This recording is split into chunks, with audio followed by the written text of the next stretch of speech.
Hey, what's up, everybody? BDO 44 coming at you another video. All right, so I want to talk a little Lakers because I've been listening to Trev and Trevor Lane, and of course Spaces, and they were sitting down with Austin Reeves, and I really enjoyed that conversation. Um, they also had a conversation thereafter that kind of prompted some things and gave me some thoughts. So yeah, kind of want to piggyback some of their juices and just give you guys a little bit of what I have to say for right now. Um, First of all, Austin Reeves is awesome, man. We got to have his bag ready. What I put in the comment section is, Genie, have his bag ready, please, and thank you. Because we got to pay that kid. I know he's up for an extension of some sort at the end of this season, I believe it is, because of how we structured the contract. It would it is considered a mistake how we structured it. From what I understand, we should have signed him for 3 years initially instead of two. It would have helped us out a little bit, from what I understand, but I'm not an expert in that. For all I know, this was exactly the way Lakers wanted to do it. Either way, we will have a lot of free agency money next year, and I do fully expect the Lakers will make him an offer. The thing that concerned me was listening to him talk about wanting to be the point guard. I have no problem with him wanting to be a point guard because I think that's exactly what he should be. I think the problem is listening to how he's speaking about wanting the ball and wanting to be able to have more control over it. I don't know if that's going to be a deterrent in his free agency considerations when thinking about what he wants to be and what opportunities will be here for him. Um, he wants to be a primary ball handler controlling the offense, and I think that he's going to be excellent at it when he develops, and I think he's going to be good in this situation behind LeBron James, learning how best to continue to grow in that way. Um, so that's what it is. I think he has much bigger dreams for himself as a basketball player than the role that we have dreamt up for him.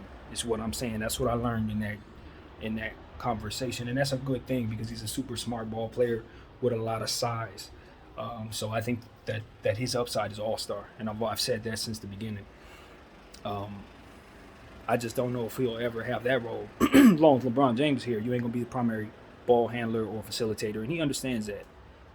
So, I think I got a balanced vibe from him in terms of what he wants to do going forward. I just think ultimately he wants to grow into being the primary facilitator on the basketball team. Uh, so that's something we need to be thinking about. But all in all, I want us to sign him to an affordable deal right now, if we can. Bring him back, continue to develop him, and then once he gets past that contract, I think he'll be ready to get a big bag, probably somewhere else. Hopefully not. Hopefully we'll have that role for him. Maybe he develops into that. I don't know. Things can change, but um, I'm always looking forward, way forward into the future. And with Austin Reeves, I just want to see him stay with our squad. So at this point, I'm slightly concerned, just slightly. But all in all, it was a great conversation, and I think he's ready to go. He's put on a lot of strength. That's what he said. That's one of the biggest things that he's done for himself this offseason. It's just getting a lot stronger and just working on different things in this game that allow him to be better. And so as vague as that was of a explanation, I'm pretty sure you'll go back there and watch that conversation with those guys and get a much better explanation than I just gave you. But Austin Reeves is good and ready to go, and I like where he's at. I like where he's at in terms of his development. So, yeah. And they also were having a conversation. Of course, there were some other things afterward. They're concerned about the possibility of the Lakers playing Anthony Davis at the center position. Um, the thing about it is, and as I continue to grow as a basketball mind, I open up my understanding to the possibility of things being different once there are new pieces in place. So last year's concern is we didn't want AD playing the five because we didn't have the surrounding players that could help him with the banging and some of the struggles that would otherwise be out there with him running the five. So for the roster we had last year, it was a no-go. With this roster, totally different situation, because if you run him at the five, you now have plenty of defensive complementary big body players that can play the 3 and 4 alongside him to help him with the 50-50 balls and the rebounding and the things that he needs help with when he has to play the five. Different dynamic, totally different situation. So now I don't have a problem with him playing the five with this roster in this system, because I know Darvin Ham has the bodies to throw out there to help him with the physical load. And that's all it's really about, is keeping him healthy when playing the five. The five ain't the five as we know it to be. The 5 that Shaq was playing, all that's not the 5 that the NBA is running right now in most of their sequences. But the physicality can be taxing if you run the wrong players at the 5 and you don't have complementary players out there to help. It's just that simple. It can still be a problem. So that's how I look at it. You know what I mean? It's not just simple say AD is great at the 5, Bron is great at the 5, whatever. No, it has to be about what else is down there to make it make sense for them. So this year we got a better squad for that. And I'm looking forward to seeing what AD can do with the 5. Because I know we have seen him be more effective playing the 5. Individually, from when he was struggling with his wrist and all of that, he played better at the 5. But I think that was skewed by the fact that his shooting was off. I think that he didn't play well at the 4 because he was struggling shooting the ball. So it was kind of one of those things where it's like, without those issues being in place, I don't think we have the same concerns. I think he rebounds better. I think he's quicker to 50-50 balls. I think all of those things are in place now that his body's just overall in better shape. So it's a lot to look at in regards to assessing whether or not I want him playing the 5. And bottom line is, with this roster, I think it's built for him to do though. What I would like us not to do is play Bron at the 5 though, and I think it's because I just don't like the overall punishment he has to take either way. But again, with the dynamics of having guys like Juan Toscano Anderson and Wenyen Gabriel to throw down there at the 4 to accompany with that, even for Bron, it's a different dynamic. Even for him, it's safer, I guess, to say running him at the 5. But what we did last year is having him as the only big on the floor last year, having him be the primary rebounder and rim protector, and then asking him to go back down there and have his offensive numbers. It was asinine. It was utterly stupid, and I hated every second of it. But that was Frank Vogel, and I'm glad he's gone. So that's exactly how I looked at Bron running the 5. It was because of the type of stuff we had going on down there that just didn't make it healthy for him. It wasn't safe for Bron to be playing the 5 the way we had him every single game. It was just, you were wearing him down and you could see it. That was my thing. I called it early. I was like, look, everybody on ESPN is saying the Lakers need to keep him at the 5, and very, very common sense tells me that this man is in year 19 and 37 years of age. There was no way he was going to make it through the season at that position. It wasn't happening. He was going to end up getting hurt, and he ended up getting hurt, just like we knew. So I think Darvin Ham kind of understands that. I'm pretty sure he studied the team last year. He watched us. He knows. And that didn't work for us. So I would always look at all these bigs that we have, and I would say there's no need. There's simply no need to do that to ourselves. So that's one thing. Also, I was listening to those guys, and they were talking about if it really comes down to cuts, who do we have to get rid of? Now that we've brought in Matt Ryan, it's made it more difficult because we know we need him as a shooter. So now we're looking at players that we didn't necessarily think we were going to have to cut. There's potential players that might have to get cut. And it comes down to like Thomas Bryant, Wenyen Gabriel, and possibly Damian Jones. And as they were having that conversation, that's how they have it. I ain't really sat down and thought about it as far as having to cut one of those guys because that's not something I would be willing to do. One of the most important dynamics of our team is keeping all of those bigs. You don't cut that position. If you have to make cuts, you got to do it in another position because what you're doing is keeping AD healthy, keeping Bron healthy, and keeping yourself with the ability to play the center position. So we don't cut any bigs. If we're doing things properly, we're not cutting any bigs. And so that brings you to a conversation that's not going to be very comfortable because if we're doing what we're supposed to do, the person who gets cut is the person we least need, and we know who that is. We know who that is.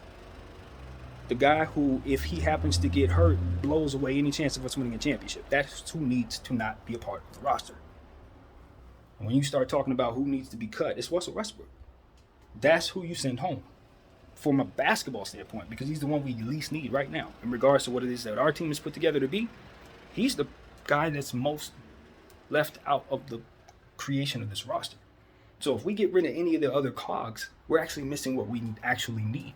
He is left out in the fundamental putting together of this roster. So when you start talking about what needs to be plugged away, we know who needs to be plugged away. It's him. It's Russell Westbrook. No, you don't get rid of Damian Jones. You don't get rid of Cole Swider even though he's missing shots. You don't get rid of Scottie Pippen or nothing weird like that. You don't get rid of none of those guys. You don't get rid of the shooters that you just picked, of Ryan. Nah, you ain't picking. You ain't get no. If there's a roster spot that needs to be created, the person who needs to be creating that roster spot is Russell Westbrook. Period. So that's the elephant in the room. We ain't cutting no bigs. You send him home for basketball reasons. Period. Like, if you don't come down to cutting away pieces of the team that we need to keep AD healthy, hell no. That's his backups. If AD misses some time, we need Thomas Bryant. We need Juan Toscano Anderson. We need Wenyen Gabriel. Why? Because those guys are going to get hurt.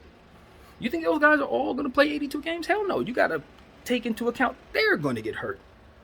And I have that in mind too. Swing in Jay Huff. Listen, this is all here. I'm already there. You know what I'm saying? I know who needs to be removed from the team. It's Russ. Period. The end. We ain't doing no weird cuts like that. Get rid of our bigs. No. Keep them bigs right here. And if those bigs get hurt, you call up more bigs from the G League. You got Huff down there. We should have 40 Jones, my guy. I can't think of his name. Mason Jones, he should still be with the team. I consider him a big, as a big who can play a little defense, who can handle the ball. He should still be with the organization. Like, yeah, no. We're keeping AD and Bron healthy. That is the goal. Nothing else matters. We got to get them to the finish line at 100%. So that means you need millions and millions of big bodies that you can throw at the field so that they don't have to take on that punishment. That's all our job is. Keep the vision I have, if you can visualize what it is I'm looking at, you got Bron James, you got Anthony Davis. I'm throwing people in front of them. You see what I'm saying? Like somebody else. Who's in front of them? AD. That's a body they ain't got to worry about. That's 6 fouls they're not going to be taking. Who is that? What's his name? Damian Jones. I said AD. I meant Wenyen Gabriel. That's 6 fouls that somebody else is going to be pushing up on instead of AD. These are bodyguards for our bigs because they're fragile and we need them to win. You understand what I'm saying? I'm getting rid of their bodyguards. Who is Russell Westbrook stepping in front of him? How is he keeping AD and Bron healthy, y'all? Let's just be real. Nah, he don't even play that position. No, he's not helping none of that. And then you put him on the floor, he may struggle. You don't play defense. It's like, these are things that we've already had in mind. Like, none of this has to even be discussed, really. So if the Lakers make a basketball decision in regards to anything on this roster, in my humble opinion, the only thing we need to do is send Cole Swider back down to the G League for a little while and send Russell Westbrook home. That's it. That's how you make it move. Because Cole not ready, we know that. Ryan is ready, call him up. This is simple. This is very simple. I know exactly what we need to do. And keep Cole ready. Don't think for a second me sending him down means I'm not going to have him back up here in about 3 weeks, 4 weeks. He's going to be back. See what I'm saying? And we keep them dudes in rotation. And anytime Juan starts having a leg injury or Thomas Bryant's leg starts acting up, or Damian Jones, maybe he's struggling or something, we got more bodyguards to throw in front of these guys so AD can get his 15, 20 minutes of rest, LeBron get his 15, 20 to rest, and that is the point of all that we are trying to do. Then the Schroeder, you know what I'm saying, these guys, Beverly, they do the dirty work on the offensive and defensive end respectfully. They got to do their own stuff. Score, hound Chris Paul. I heard Beverly's point of view. He said he's going to hound Chris Paul till his ankles fall off or bust open. Whatever he said, do that. Yes, that's your job. Focus on that. Everybody has to focus on their job because at the end of the day, that's what it's about. Nobody's expected to be superstars other than AD and Bron. Everybody else just needs to do their job and stay as healthy as humanly possible. And then from there, it's up to the GM to keep them bodyguards flowing. When one goes down, bring another one in throughout the season. If it's if it's like December or something like that, we get some bigs get hurt, do as I said. Bring in 40 Jones, bring in Huff, call them up. Let those Damian Jones, let the, Thomas Bryant rest for a couple weeks. That's how it's going to go. Those guys get hurt. It's just, they're going to take punishment. They're going to get hurt. You have that worked into your equation. Boom, more bodyguards to throw at them. And you just get through the rigors of the season. Get through March. Get through April. Some of those guys get hurt. Bring some more in. Lean on your Austin Reeves. Play Pippen a little more in March. All that type of stuff. You just keep AD and Bron healthy. Never playing back-to-backs. Fourth quarters, if we're up by 20 days, sitting down. Rest. We get to the playoffs. The players that we've leaned on are comfortable in their roles. They know what they need to do. They're probably healthy because we've managed them properly with more bodyguards to keep them healthy, etc. And by the end of the season, everybody's on a string. LeBron James playing loose, healthy, because you know how he is. He's going to be fine by then if we take care of him. AD, hopefully, cross fingers, everything in the sky for prayers for health for him. And then from there, it's about who can stop these two healthy guys and these bodyguards that we got that have been going through the rigors of the season and should now be ready for the push run for a championship. And I think that's the move. And somewhere in between all of this, we've made a trade to acquire hopefully Kyrie Irving or somebody like DeMar DeRozan, if not that. That's the move. That's the move. Westbrook is gone. We move forward. Give ourselves a shot. Everybody's tanking. Why can't we win? It's going to be about 4 teams that want to go after the championship. None of them have Bron. Why can't we win? I don't see why not. I think our biggest threat in my mind's eye, my biggest threat is in the Eastern Conference between somewhere like Milwaukee or Philadelphia. And to be completely honest with you, we got the bodies to throw at their stars that should wear them down. And the superstars that can look them in the eye and shoot them down. We got them. They here. If they don't live up to what it is they're supposed to do, then we just weren't good enough to win. But AD and Bron are supposed to shoot down anybody in front of them. I don't care who they are. Simple as that. That's why you get 2 Pantheon greats. They're supposed to wear the field out. And if they're healthy, they should. They should. That's the point. Especially when not everyone's trying to win it. You see what I'm saying? Half the teams ain't even trying to win. Nah, this is our year. You think the Clippers are gonna beat us? They don't have the size. They don't have the size. I hate to tell people the Clippers, they're a nice team. I believe in the depth that they've put together. But once you start looking at Zubats, I don't know where they're going to find enough size to just get easy buckets when they go up against teams like us, Minnesota, teams like that. They're just, we're the bigs. They don't have them. You know, you're going to be throwing forwards at people, and those forwards are going to score, but they're also going to be responsible for rebounding. And who are those people? Paul George. How many games does he miss most of the time? Yeah, it's hard to keep him healthy. Kawhi Leonard. Ain't no need for me to say nothing. John Wall. Like I said, they're sort of like Brooklyn in my mind in a way. I think a lot of people are leaning on them to be championship contenders, but I actually don't think they have the healthy bodies to do it. I really don't. They are not big enough, and their stars are not reliable enough, unfortunately. And even though they have the stars, they have the bodyguards, so to speak, to throw in front of their stars, I think their stars are less likely to make it through the season anyway, just because of the responsibility on those stars and the history. You know what I mean? At least with us, we only have one of those guys in Anthony Davis. Bron ain't really like that at all. He may go down, but it ain't like you're anticipating it. With Paul George and Kawhi and of course John Wall, it's like, how many games do you actually think they're gonna play? How many games do you think they're gonna play together? It's like, are you anticipating them playing 82 together? Oh, that's a horrible bet. Horrible bet. So like I said, I look at them like Brooklyn. It's like, how are they gonna make it through the season? They're relying too much on those guys, and those guys are not really healthy to begin with. So I look at the contenders are supposed to be knocking us down. I look at the Minnesota Timberwolves. I say they didn't build that right. The team ain't built right.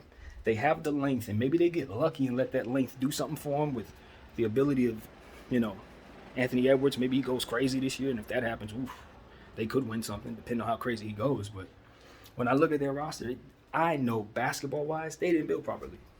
I know that. They gave away way too much, didn't bring back enough, and now they have a piece in Rudy Gobert who is just not. He wasn't scouted properly by them, and he's going to give them what he gives them, but it ain't going to be what it is that they paid for. So that's a fake contender. They're not real. With respect to them real players, Anthony Edwards is the real deal. Karl Towns is the real deal, but they ain't built right. So it's like these are the teams that I know are going after it, and I'm like, nah, I ain't scared of them. Nah, I ain't scared of them either. Like the Pelicans, they have physical teams. They have a physical team and young team that I think we'll have trouble matching up with in other areas. But then I look at AD and say, he ain't about to let them beat him. He's not. AD ain't letting them beat him. So even though they have a lot of talented players, it's going to be about him and Bron just overwhelming them. And I think that we have a good chance of beating them, even if they're at their best this season. They're just a little young. But you got to be careful with them. They are the team that I look at in the Western Conference and say, yeah. And the way that people look at the Clippers, I look at New Orleans. Put it like that. Especially if Dyson Daniels turns into what he's capable of being. You put him in that starting lineup and he's like 6'6", 6'7". As I've told you guys, depending on his development will determine how good they actually are, in my opinion. If he turns into like a rookie of the year candidate, they're gone. They could be an NBA contender for certain. So keep an eye on the Pelicans.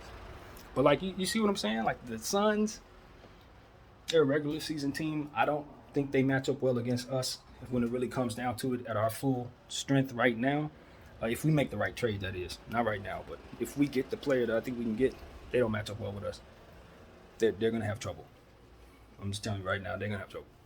So, like, these are the things I'm looking at. I'm like, even though the Lakers are not overly talented, we're built to get through the season and contend in the playoffs if our stars are at the level that they're supposed to be. If they're not playing at the level, if they're hurt, we're nobody. We're nobody. But if they're at the level they're supposed to be, we got the pieces to help them win the championship. If we can make the big trade. So that's what I have to say, man. That's what I look at. I don't think the league is full of real contenders. I think the league is full of real pretenders, and people were not sure if they want to contend or not. God's honest truth. That's why I look at the East and I say it's about those big stars, because you know they're going after it. If you look at Giannis and Joel, they're going after it. You look at Cleveland, they're going after it. That's where our competition really is. The Western Conference. And let me tell you something. The Golden State Warriors are definitely for real. But with what they're going through, I don't have them winning it. I don't have them winning it. If they weren't going through all this, they would be my number one team. But the fact that they're going through this makes me think they're going to have to make a midseason trade that's going to mess their chemistry up. Whether it be getting rid of Jordan Poole, which people should not rule out, or them getting rid of Draymond Green, which is going to leave a gaping hole in their offense and defense. I don't think they're going to overcome in one season. So, yeah, that's why I'm not on Golden State. Now, if they don't make no moves and everything comes back the way it's supposed to and they overcome this and we forget about it because they win 70 games, and of course, they are the best team in the league. But they did lose some key pieces, and they should be concerned because some of the pieces that they're leaning on are old. They are old, and those young guys are not developed. And they ain't going to be able to see us if those old guys ain't around. So, Golden State's they ain't what they were last year. So, I'm telling you, man, Boston, with the interim coach, don't put no money on that. You know what I mean? So, it's like, there's an opportunity here, man. A real opportunity for the Lakers to go after 18. Most years, this roster, no. This year, Tankathon, yeah, we can do something. So that's pretty much what I got to say, man. I honestly didn't even check to see if the Lakers play today. That's why I haven't mentioned it. I don't think we played today. I know they held a practice about an hour ago or something like that. So usually when that happens, there's no game that night. But I am not certain. But what I can say is this is a good roster. We got a really good coach. And things are starting off just fine. 1-3, no problem. I don't care about that. As long as we're running good sequences and continuing to learn what we need to learn. I heard some people were upset that we're starting... we were starting our guy, mine went blank. The young guy, man, the one that looked like Kobe, Christie. I was listening to those guys and they were saying that it was a little static about that. Maybe they were considering what could be possible in regards to static amongst the team because he's been getting a lot of attention. But my thing is, specifically, I like him and I think it's important we get him in the swing of things because of how much he can help us defensively in multiple positions. That's why he's such an intriguing prospect because he can defend twos. He can defend threes with his length. He definitely can defend ones because he's fast. So it's like if you get him comfortable, you can do more with him than some of the other players that you don't know enough about. Do you understand what I mean? And some of the players that you would otherwise use in positions, they ain't been there. Schroeder's been gone.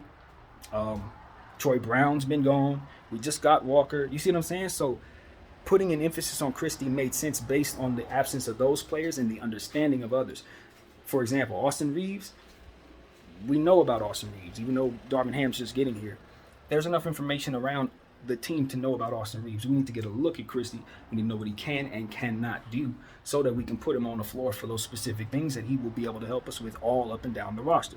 If you get him involved, and then start slapping him on the floor with Austin Reeves, the type of intangible things that those two will do when they get comfortable with one another is going to be deadly for teams in second units. They ain't going to be able to deal with the fact that those feisty guys are going to be constantly hounding them, both of them, and then getting out on the fast break and executing properly. This is going to be a problem for teams going up against the Lakers. And those rosters, those lineups don't even have to involve Bron and AD and Pat Bev. Those two are going to be a problem. I'm letting you guys know this. They're going to be a problem. And you throw Scottie Pippen in there, those are defensive hounds, man.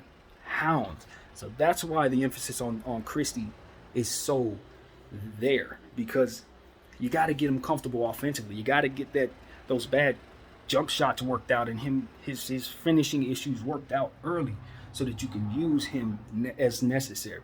Because I know what that is. That's a Swiss Army knife we got there in Max Christie. And if that jump shot starts to fall, you can see real starter upside there.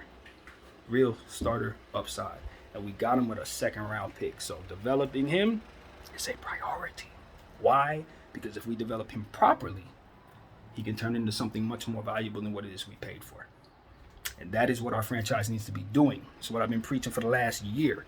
So damn right, focus on Christie. I don't need those minutes to go to Pat Bev. We know who Pat Bev is. I don't need those minutes to go to Austin Reeves necessarily, because we know who he is. Learn that kid, teach that kid, and get him worked into the swing of things so he can help us when we need him the most, and it's coming. It's one of our best defenders too, no key. He really is. So that's what I got to say about Max Christie, man. He just needs to understand all the stuff that he needs to learn on the offensive end. And once that happens, him and Austin Reeves, oh boy.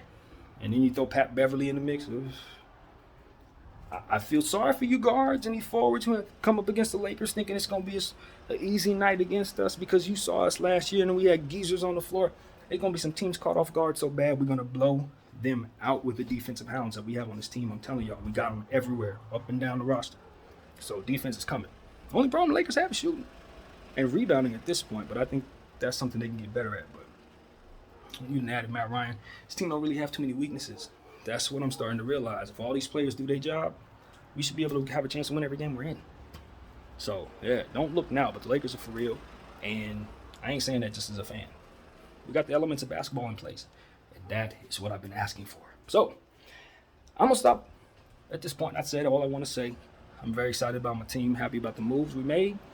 And, yeah, that's pretty much it, man. That's what I got. BDF 44. I thank you all for watching.